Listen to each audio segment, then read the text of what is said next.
We were recently doing a workshop for a recruiter who built out a team over the past 3 years. And we went around the room and we asked a little bit about their background, where they went to school. And out of 30 people in the room, it went something like this: University of Virginia, University of Virginia, University of Virginia, UVA, University of Virginia. And I looked to the recruiter and I said, "So what do you think?" And he said, "I did a good job." And I said, "So what else do you think?" And he said, "I think we have a diversity problem." And so he was a really successful recruiter, and he did a really good job of filling these candidates quickly and good quality.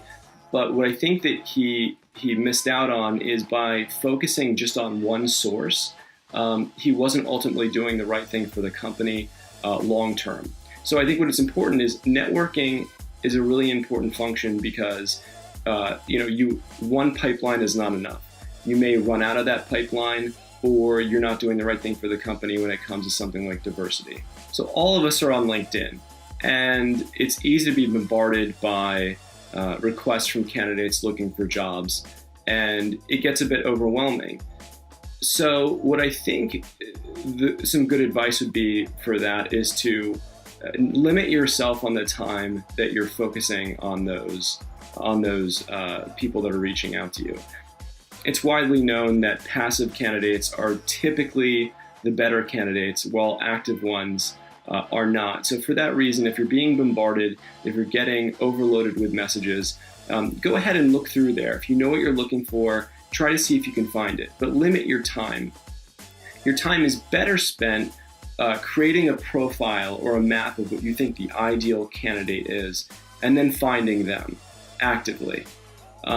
So think about what that ideal candidate would be for that role.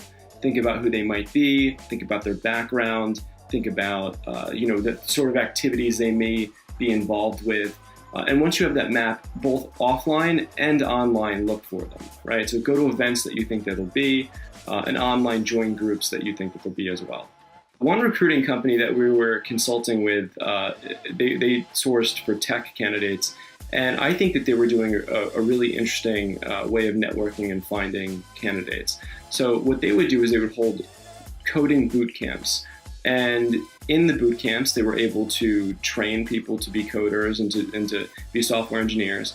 And in the process of doing that, they were finding people, they were building a network of people that could refer them as a recruiting company, but also they were able to sift candidates in there. They saw how well they could do the job, how fast they learned. They got a glimpse into the way that they work with others and their personalities. And so that was a really good source for them. Also, they weren't going just specifically to one school or one area. They were doing it in different areas and attracting different groups of people. So I think that's a good idea. For what we do at Lausanne, if we're looking for a trainer or a consultant to join our team, we typically create a map, a profile of what we think the best person for that role would be. And we network and we find people that fit that. And then we have a get together. We'll either have this in the form of a leadership workshop or a conference. And by doing so, we're giving those individuals an opportunity to network with those that are like them, and also giving us an opportunity to meet other people that could be potential trainers and consultants for us in the future.